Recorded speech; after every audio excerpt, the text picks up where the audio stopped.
Hola, ¿qué tal? Bueno, te presentaremos un caso clínico.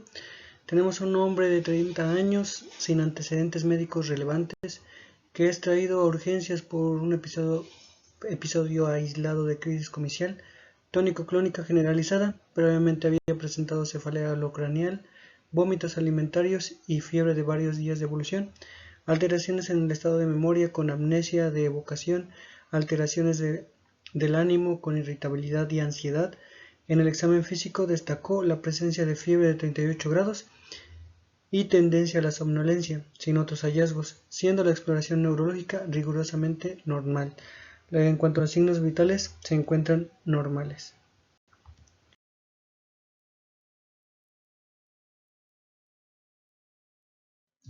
¿Cuál es el abordaje que vamos a hacer en este paciente? ¿Qué hacemos? Despertamos al adscrito, le avisamos al R+, no sabemos qué tenemos, lo damos de alta o pedimos interconsulta neurología.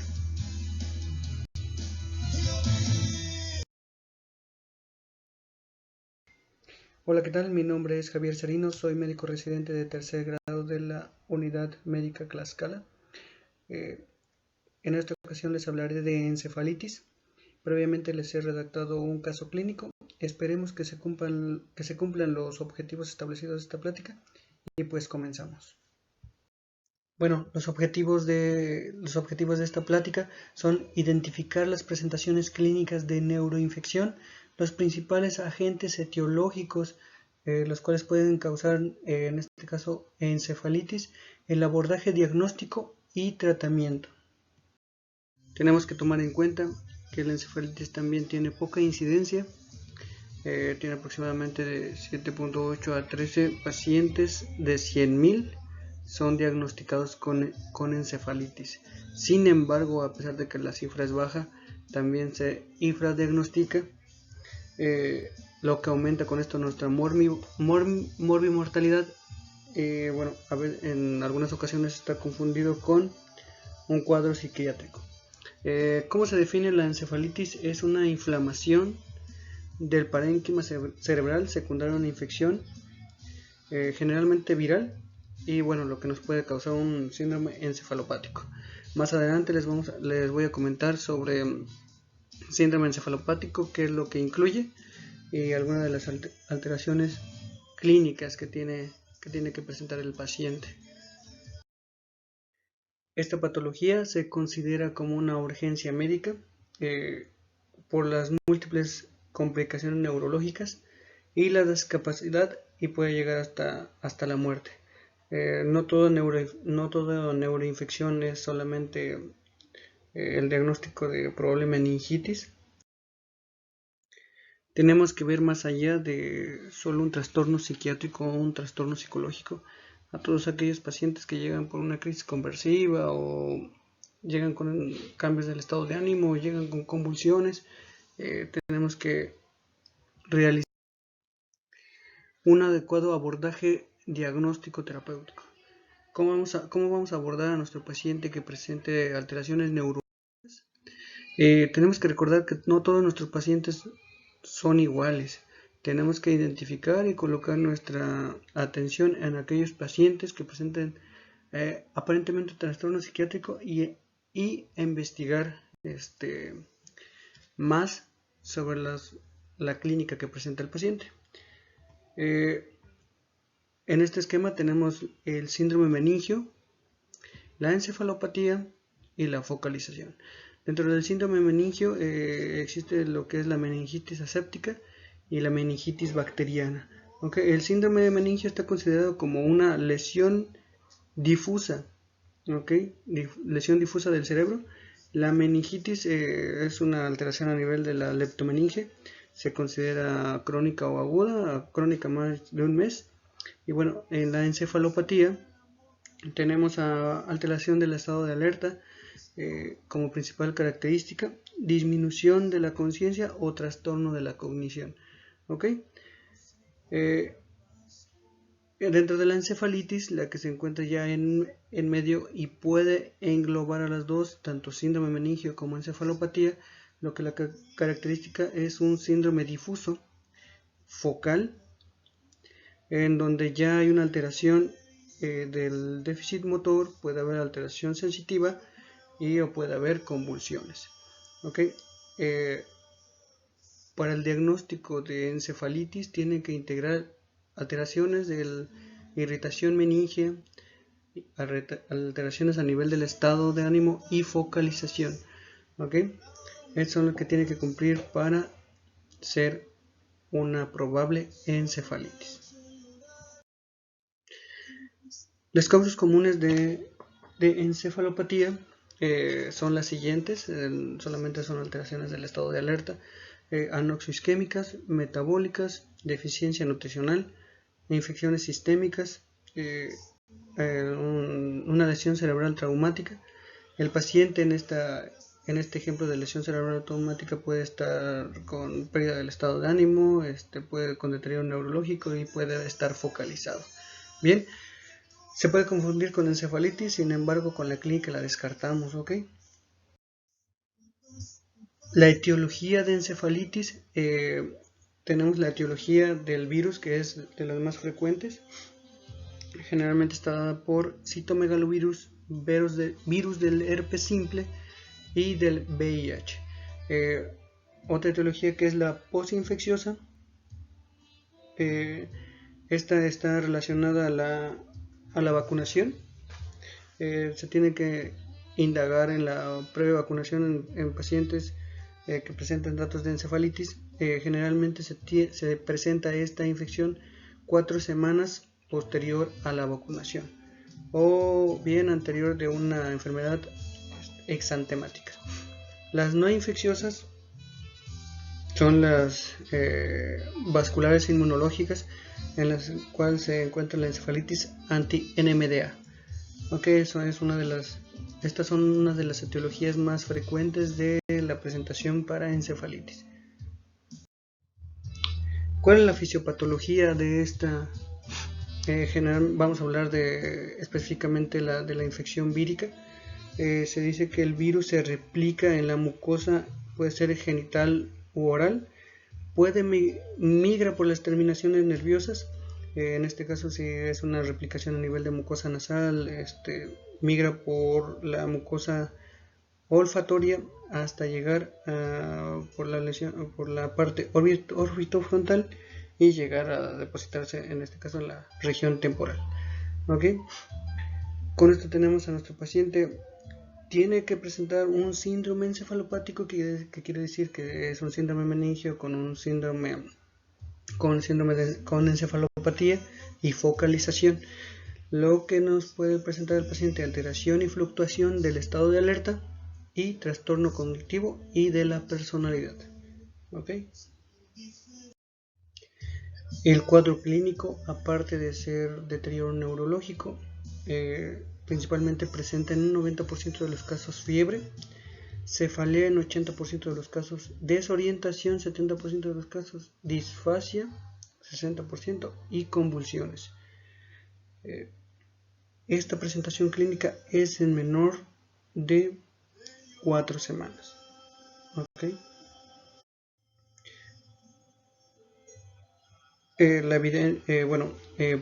Para saber la evidencia de inflamación en el paciente, existen estudios de gabinete como es la tomografía, la resonancia magnética.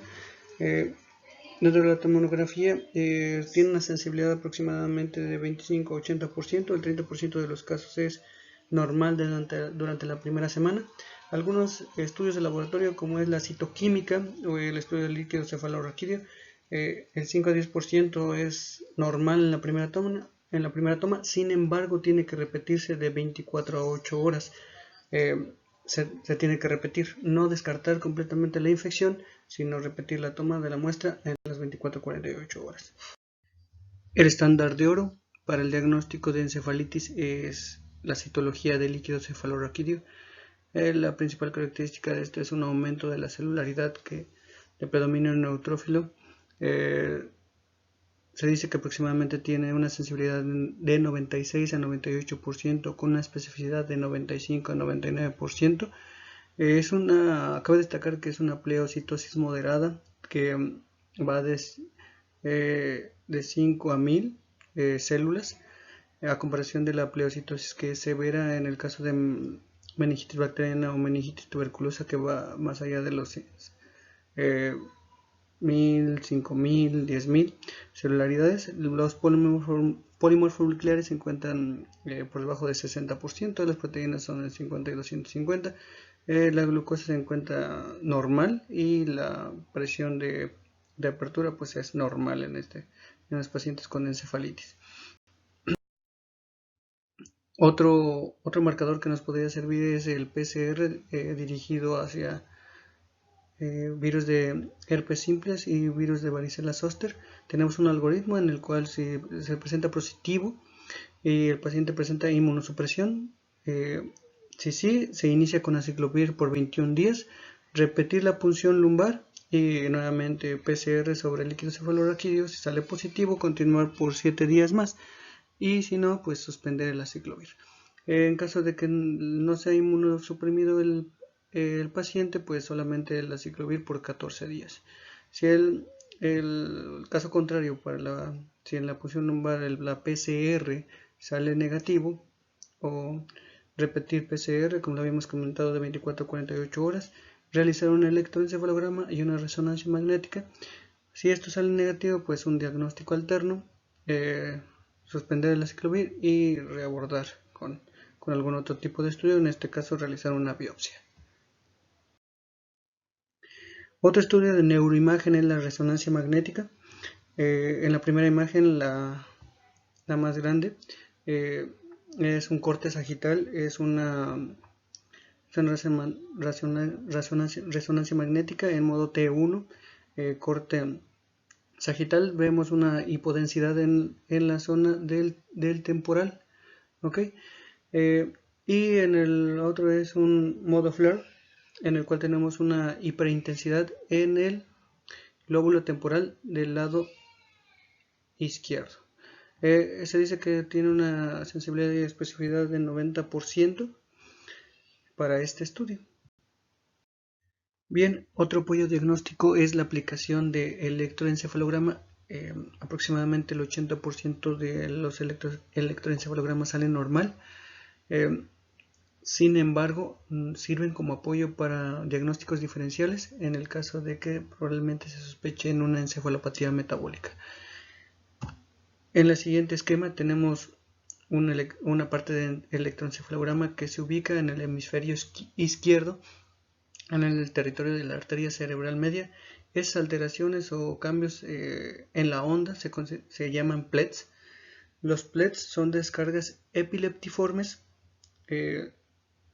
periódicas lateralizadas, lo que nos da un significado de una lesión focal. Y pues con esto ya tenemos el diagnóstico diferencial con una encefalopatía metabólica. En el siguiente algoritmo tenemos al paciente con alteraciones del estado de alerta. Tenemos que realizar la reanimación guiada con el ABC, cuidando la vía aérea, la ventilación y la circulación, considerando la admisión hacia cuidados intensivos. Iniciar una evaluación diagnóstica. Si el paciente presenta síntomas clínicos sugestivos de encefalitis o no sugestivos. En cuanto al lado de no sugestivos, si ya tenemos un diagnóstico alterno confirmado, si lo tenemos, pues iniciar el tratamiento apropiado. Si no lo tenemos, tenemos que repetir nuevamente la evaluación de 24 a 48 horas. En caso de si el paciente tiene tratamiento sugerente o clínica sugerente de encefalitis, iniciar aciclovir y o antibióticos necesarios, y sospechar en infección por algún virus, infección por alguna bacteria, que la encefalitis sea causa de inmunosupresión, o bien si no encontramos, reevaluamos y reevaluar la evaluación, conocer la historia e investigar la clínica, y bueno, considerar el tratamiento para inmunosupresión. Si el paciente no mejorara, investigaríamos y realizaríamos una biopsia cerebral. Por otro lado, si el paciente presenta un nivel de conciencia disminuido o alterado, si el paciente no lo presenta, pues solamente monitorización del estado mental.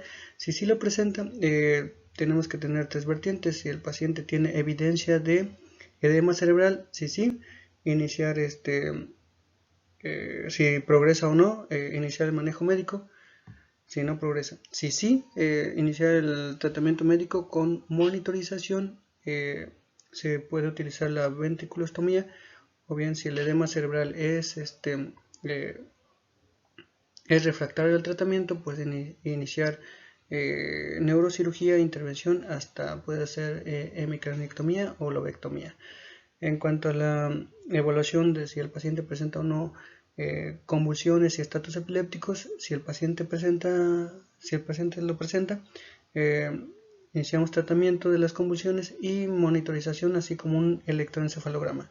Si las convulsiones son refractarias, considerar el coma barbitúrico, o bien la infusión con propofol, benzodiazepinas o ketaminas.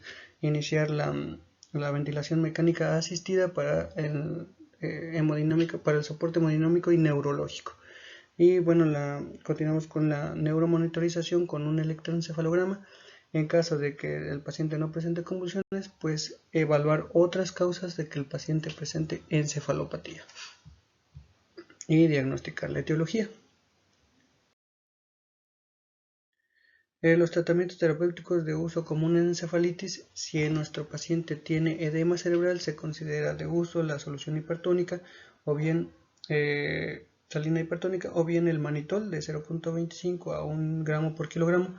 Los bolos son de 4 a 6 horas. Y bueno, en caso de si el paciente presenta convulsiones o estatus epilépticos, está de primera línea el lorazepam, midazolam, diazepam.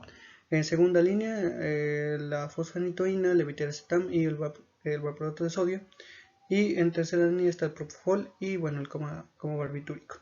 En pacientes con sospechas de etiología por herpes simple, es el aciclovir a 10 miligramos por kilogramo IV, cada 8 horas por 14 a 21 días. Y bueno, solamente se recomienda de primera línea si ya tenemos el diagnóstico.